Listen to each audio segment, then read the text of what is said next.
There's one thing getting money, but there's one thing like you loving what you do. But I went to Everyday Loans, took out a loan for £4,000. When they do the kicking. Yeah. One hair pussy kid. Love it. Yeah, Hey, exactly. Wait, hold on. How many rent-to-rents are you managing at the moment? If you guys see this gate, like Abby's actually living, like it's so fancy. It's like new build, like private development. So this bit's like a bit public, but this bit is private. But obviously, you know, like data protection, and I want nobody like celebrityifying my girl. So I'm not gonna show you her house, but the outside is so nice. But let's just go say hello to my girl. Let's go.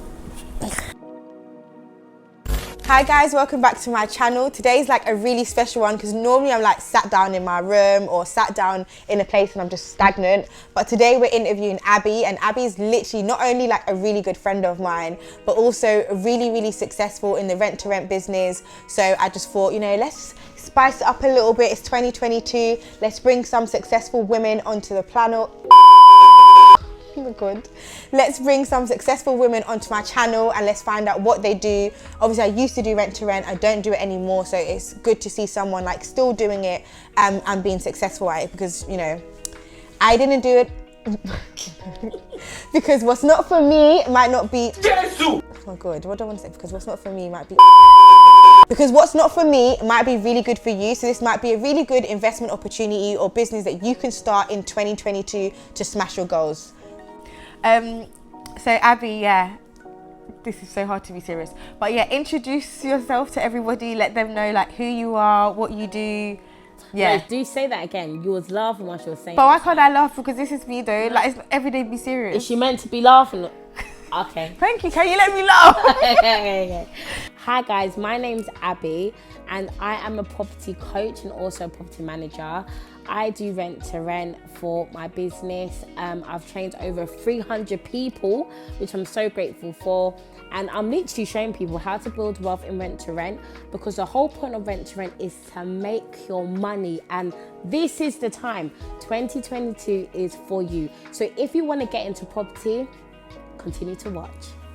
So a few people might not know what rent to rent is, but like in a nutshell, like if you could summarize it, I don't know, in a sentence or two sentences, how would you describe what rent to rent is?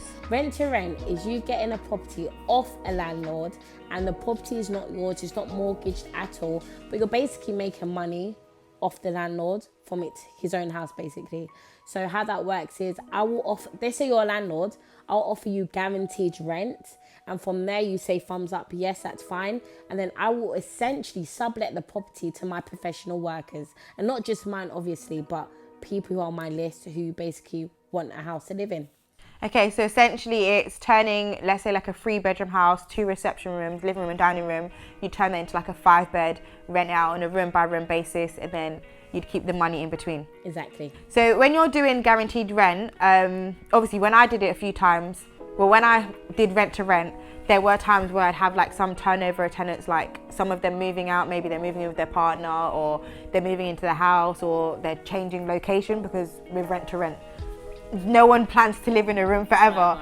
So how do you ensure that like when you're doing guaranteed rent that you don't lose any money, or like you counter for the voids or people going away? Okay, so for me personally, I never have voids due to the fact that in every area that I do, it's so much demand. Yeah. So I always speak to the tenants, let's say 2 weeks before, just to confirm, are you guys still leaving? Then I'll list it from early, so then I'll get someone to move in straight away when that person goes. Yeah. So I feel like it's time management when it comes to this and being organized in that area, just so then you avoid your voids. So you literally would have, let's say they give you 2 weeks notice, for instance. They don't give me, they have to give me a month's notice if they want to leave. That's even better. So they give you a month's notice, and then like within that month, essentially, like the day they tell you, like, boom, I'm listing it today, and you're gonna get people in, like they're even gonna view if you're still in the room. Exactly. No, honestly, that's how it works. Literally, obviously they'll understand, because I tell them we can't have no voids here, mate. So you've got to allow that to happen. No, but that's one thing that I like about you, is that literally, like, if you say you're going to do something, there's not a 30-second delay in your thought process, like, I'm doing it now. Like, that's literally how you are. So, like, I can believe that literally if someone says they're moving out in a month's time, that month that they, or that minute, second they tell you, reactivate that listing Literally. and someone's coming to view it. And obviously we had, like, before the interview even started, I got a little glimpse of it where people were actually calling you inquiring about a room. How do you vet them then? So basically, I use my special platform to vet them. So first, I'll just make sure I get the certain basic details that you basically need in order to make sure they're full-time workers, for example, proof of ID, all the things that you basically get asked when it comes to property. And then I go under reference check through a system. Once it all comes clear, that's when they're able to move in. And with that system, it takes no more than 24 hours. Literally. So it's so nice and fast. So when I did it myself. Like, I would check the pay slips, check everything. Do you do it internally or do you outsource it to, like, I don't know, like HomeLet or something? So internally and also Open Rent. Oh, Open Rent do the referencing now as well. That's wicked. Yeah. That's literally wicked. So, like, obviously we all love rent to rent. We all love ways to make money, but, like, I think there's always downside to Amazon. And I think with any business, there's always a side where it's not so great or isn't, like, the best thing. Like, nothing's perfect. So with your experience with rent to rent, what would you say is the worst experience you've had in your journey of, like, running this business or in your time running this business? Okay, so the worst experience, I'd say there was a con man. He was a tenant. This guy, from the beginning, he was fine. But then after, he kept on complaining about different, like, silly things. But it had to do with money, right? Because he would try basically take my money, probably use it on drugs or whatever it is. And how I know he takes drugs was because my cleaner come to clean his room one time, and because he moved out from another room to go to another house, and you know when you see, like, coke. Whoa, he's taking drugs. Drugs. Not like coke. It all made sense. Like, the way, like, he'll message, he'll switch in his mate. You're thinking, I ain't got time. You would have thought, like, he thought you was his mum and he'll just moan about nonsense. And then I said to myself, I obviously stood up to him and said, don't message me. Unless it's got to do with any damage in the house, don't message me. Because he literally would ask me for money too much. Yeah, do you get what I mean? Did you give him money though? No. Okay. But one time, I'm not even gonna lie, not even one time, but there was some times where he'll say something's wrong in the house and I had to give him the money for it, but it wouldn't even get fixed. Do you get what I mean? And how our clocks was, my cleaner will come and they'll be like, this and that. I thought, is it? But why would you not give it to your property manager? Because he would move like there's urgency in it. It needs to get done now. These times. Well, if he's a con artist, then he'll know how to manipulate you. But with me, like, I had a lot of tenants that would complain about stuff and I'd just be like, right, yeah, I'm going to send someone to the property. But I wouldn't, because even myself, I know. If I know there's a way for me to get money from my property manager, everything's broken because I can make quick dosh. Exactly. And the thing is, he'd never ever fix it, which was not like replace it or whatever. But it was just mad, his whole experience, just because I've never met such a con man in my life. Yeah. Obviously, I learned from my mistake, but that was a mad experience for me. And with him, like, as I imagine, all his referencing was past, so, like, you never would have known that he had anything wrong with him. Because on face value, he looked like a good person. Exactly. Okay, well, yeah, to be honest, I've had a similar experience to that with some guy. He came from France, had his ID, had everything, and then he was paying his rent for a Russian account, or like a Russian name was showing up because it shows you the name on the bank statement. And I just knew that something was dodgy. They were saying that he wasn't actually working where he said he was working. Eventually he moved out anyway, but it's just things like that where no matter how much referencing you do, like if someone wants something, they're gonna get it, and they'll be good as gold when they want it, and then you'll see their true colours afterwards. So eventually, did you get rid of him? He's out. Yeah. Okay, so now it's just like you've got that room full. How did you get rid of him? Was he a headache to get rid of, or was he okay? No, he wasn't. He was a headache at the beginning. Yeah. Once again, always tried to con when it comes to, I need to move my stuff and I need to get the man with a van to come and collect my stuff. But I said, I'm not gonna pay you jack up. What are you talking about? Could you go to an estate agent and say to him, you need to pay for this and that? So why do you think you could do that to me? Do you know what I mean? And that's the maddest thing. Like, when you see stuff like that, you think that's very mad, because you will never go and call Foxton to be doing that. And like, did you ever have any instances where, let's say, tenants didn't get along? Like, I had quite a few where like one would be late, like young. I try to kind of keep them around the same ages, but one might, like two of them might be friends and then doing stuff to the other one. Did you have stuff like that, or was your experience? I feel like you've got a lot more systems in place with yours, because I didn't have that many. But yeah, do you know what? With me personally, I had one person, but it's because her cat had. Why has she got a cat? You know when they say this line? No, I'm not even gonna lie to you. They say this line. What do they say? Something about it. There's a word they use. Also, like, you can't emotional legally, attach. Yeah, you can't basically discriminate against them, because it's basically like a disability pet kind of thing. Exactly. Yeah, I've seen that. I've seen the video of someone actually doing it on the train. Like, hopefully we can get Kevin to add it in. But there's a girl on the plane, and she's got her cat. She's Yes. She said it was her baby. You know that. Yeah, she had that she was breastfeeding. And then when she said something. She said alone, like, it's an emotional something, and they were like, oh, she's allowed it then. But yeah. I know there's a certain law thing where you can't discriminate if they actually have to have the pet. Exactly. And yeah, so this girl was like, oh, it's my emotionally blah blah blah, I got this and that. Yeah, they act like there's some sort of illness. There was no illness with her. She was just chatting crap. Just wanted her cat. Yeah, literally. Yeah. And wanted her pussy cat. Her cat had hair everywhere, and in the end I had to just get her and her partner to leave, because you can't be doing that in the house. Your cat going everywhere. So that's, like, I suppose, like, the bad sides of it, which, to be honest, with everything there's a bad side, but the good always outweighs the bad. Exactly. Like, I always feel like from time you can work from home, get paid, and do your thing, and obviously you've got your little girl as well, so it's like you can work from home and just make money, not having to go into the city or travel or do a 9 to 5. Like, you work on your own hours, which is always the bonus. So with saying that, like, how did you get started? Like, why did you start in rent to rent as opposed to any other business? How much money did you need to start? And how? There's so many questions in this one. Oh my god. Okay, wait. So I will break it down. So why did you start in rent to rent as opposed to any other businesses? Okay, perfect question. It's because I always loved property all the time. But not gonna lie, my bigger goals here is to get into, you know, them properties where it's so like mansioned and it's rich. Have you watched Sunset? Yes. Have you watched the new one with the black girls? Black Girls. Yes. Love it. Yeah, hey, exactly. Yeah, I love stuff like that. Obviously, I don't deal with the selling and stuff, but I need to learn how to do that, because I know I could kill it in the UK. There's actually an estate agent that does something similar like I know. That. But they've copied the American model. I think they're even going to be... They're getting a Netflix series, I think. I heard a little rumour. Are you serious? Yeah, they're doing one in the UK, and he's going to be that... I think it's Tyrone Estates. They're going to be part of it. I'll send you it. That's lit, yeah. Yeah, like, I love stuff like that. The mansions, like, it's so inspiring to see.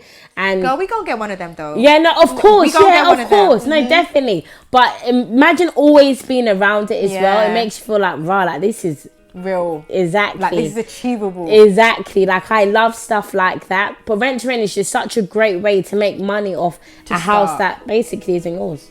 And I think, like, when you're beginning, it's like a low entry point. Like, you don't need thousands and thousands of pounds to actually get started. You can start with a good amount. I know with me, I use creative ways because I didn't start with much money.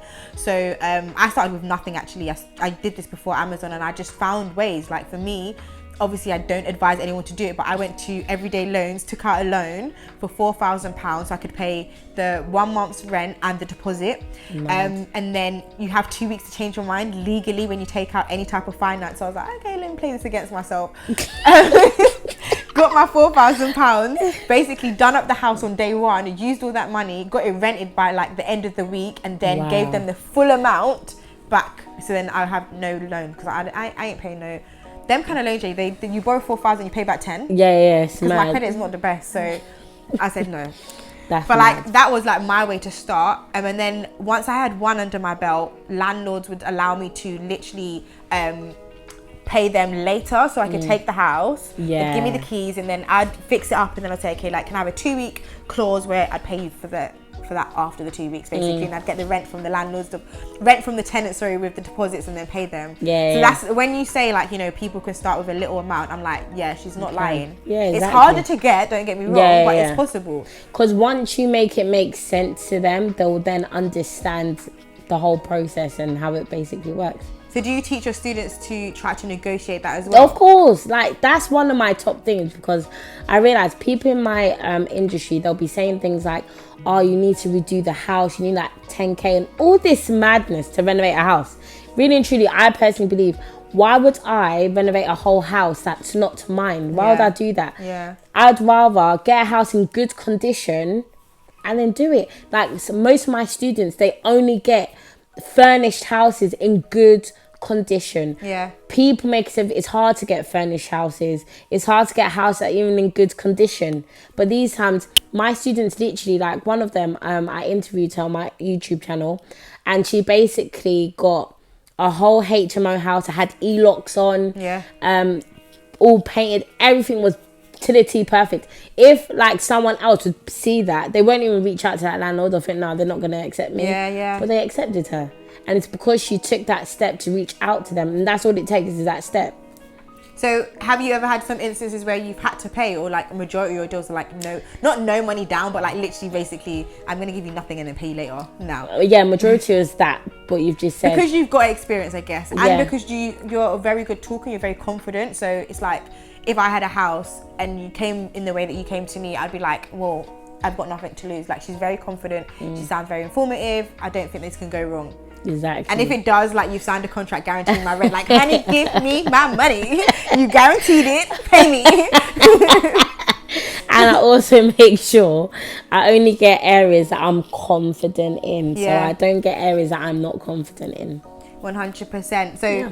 well, I've heard 2 calls, like I've got it on video, of 2 people calling and inquiring about rooms that you have. So obviously your rooms are really, really, really good and of a high standard. If you have people phoning in and you're not even advertising it like that, you're sitting down talking to me and someone's calling like, hello, I've seen the room, like, can I have it? So your rooms clearly are of a good standard, which is good, and that's what you want when you're providing like a house or a room or somewhere for someone to live. You want them to feel comfortable and feel like, okay, yeah, I can call this place home. Exactly. One call that I did hear was someone requesting an au pair service. Yeah. Which, even as me, someone who talks to you, I never even knew that was something that you did or did do before. And I feel like we see a lot about your rent to rent, but we don't ever see a lot about like things that you've tried before. So talk to me about the au pair business that you did before. Okay, so with that one, this was time ago, but it's still linked to my number. And so, yeah, with that, it was smart. Definitely. Because basically, au pairs, the people that don't know who au pairs are, they're basically nannies, but they get paid cheaper compared to a nanny rate. They live in. Exactly, They live in for free, basically. And you get a lot of Europeans and also British people, but more time I'd see European people. Yeah. But yeah, basically, I'll be the person who will connect the parents and the au pair. They'll have an interview virtually, see if they like them or not, and then they move into that house, and that's so it. you're renting the people, basically. Literally. And yeah, the money was good, but I feel like a lot of it wasn't in my heart to continue that, to be honest. I wanted something quick, because look, there's one thing getting money, but there's one thing like you loving what you do. And yeah, Is that what they do, the kicking? yeah. And yeah. And yeah, to be honest, with me, I love properties, so I said, let me stick to that. And it makes sense. Yeah. Well, my friend was an au pair, like she lives in France, and she done that. She lived in like a really nice house. The people that she was like nannying their kid were very, very wealthy. She made a good amount of money. So I definitely know there was money in this. That's why when I heard it, I was like, no, we need to talk about this, because it's good and it was lucrative. Yeah. How much money would you say that you made like in the middle? So what kind of cut would you take?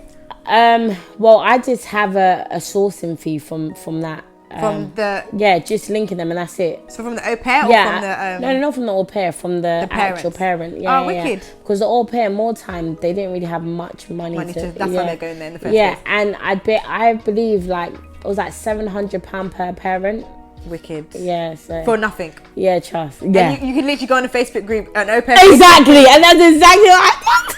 Let me go in the Facebook group au pair. Thank you. Let me make a website. Thank you. Exactly. Money for nothing. That's exactly what I done. This is what I'm saying, and this is what I'm saying. Like, there's so many creative ways that you can literally make money off nothing, being the middle person, and that's like a prime example. Okay, so like, if someone wanted to get started in rent to rent, they might look at you, you're so positive, you're so bubbly, you're so successful. Wait, hold on. How many rent to rents are you managing at the moment? I'd say like over 20. Jeez, that is a solid number. And even if we go with like 20 at 500, which I know some of your deals are like 1,000, but 20 at 500 is literally what, 10 grand a month? Yeah. Okay, we're not lying. Like the money is in the pockets. But okay, like if someone wanted to, if someone actually wanted to start it, get started in rent to rent, what advice would you give them? Of course, we're going to get onto your course, but like, what kind of qualities or traits do you think they need to have? Because they might see you and think, if she can do it, I can do it, which they definitely can, but you are very resilient and you don't take no as an answer. Yeah. So what kind of traits would you say that someone who's starting up needs to have? And first off, a positive mindset. Yeah. You can't feel sorry for yourself. Don't feel sorry for yourself, please. Because there could be landlords who will say no to you. Yeah. Don't let that stop you. Keep on going. Also, set goals. Be a person to set goals. Be organised. Have your time management on point. And if you do not have that, it's fine, but work towards it. Yeah. Because in this property world, you have to have these things on point in order to build your own successful business. Boom. And with any business anyway, you're going to have a no, you're going to have obstacles. So like literally, if property is something you want to get into and before you jump, like getting a house or whatever, this is the best entry level thing to come in and get the experience before you're like, okay, let me go buy a house, commit to thousands of pounds and realize I absolutely hate it. Rent to rent is the best way. Cool. So let's talk about your course now, because I've seen, you know, one of your students make 1,500, which is amazing. I think from one deal, wasn't it? One deal. One deal. He was a nurse. How would someone purchase your course? Like, what does it entail? What things do you teach them? And do they get access to you, which is the most important thing? First off, my support is 10/10. I'm very, very such a good mentor. I'm not even bragging, it's fact, not gonna lie. Because when it comes to other people who probably do what I do, you can't really reach out to them.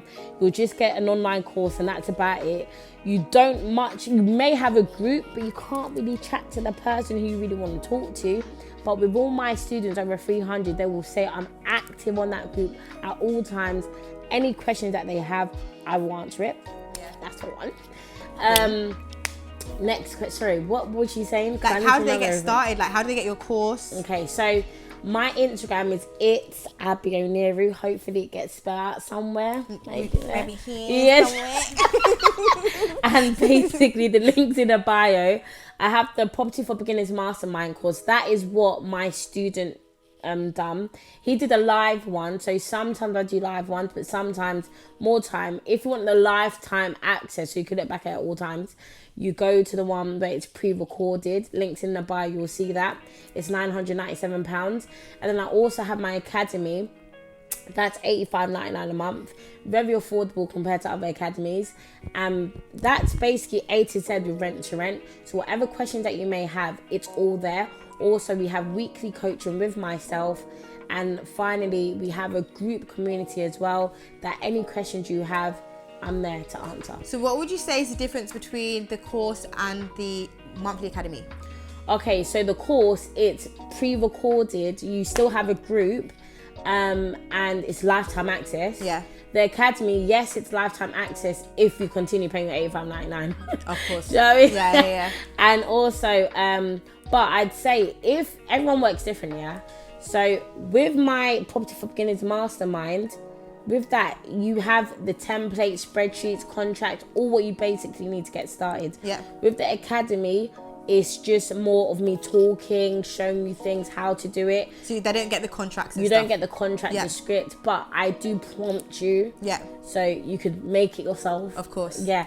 But yeah, they're both very good. So it depends on how you basically work and what you feel like you'd want to do. Some people take my academy, my course, and then they do my academy because they understand more. Yeah. So they just want that, little bit of extra knowledge to go alongside it.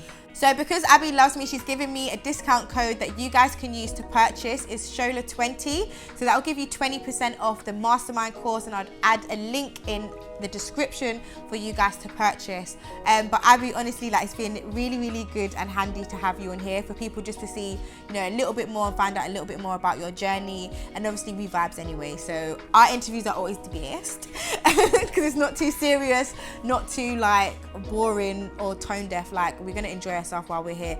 So thank you for coming. Can you tell the camera your handles so they can follow you, your Instagram, your YouTube, your TikTok, your Discord, whatever you got? Plug yourself, honey. Okay. Thank you guys so much for watching. Guys, before we end today, make sure you add me on Instagram, it's Abi Oniru. Also my YouTube channel, that will be linked below. Also my Twitter as well, same thing, it's Abi Oniru. And my TikTok also is it's Abi Oniru. Thank you for watching today, guys, and I hope you have a good day. And don't forget to turn that notification bell on so you can get notified every Wednesday at 7 p.m. when I post. Gay. You got that right.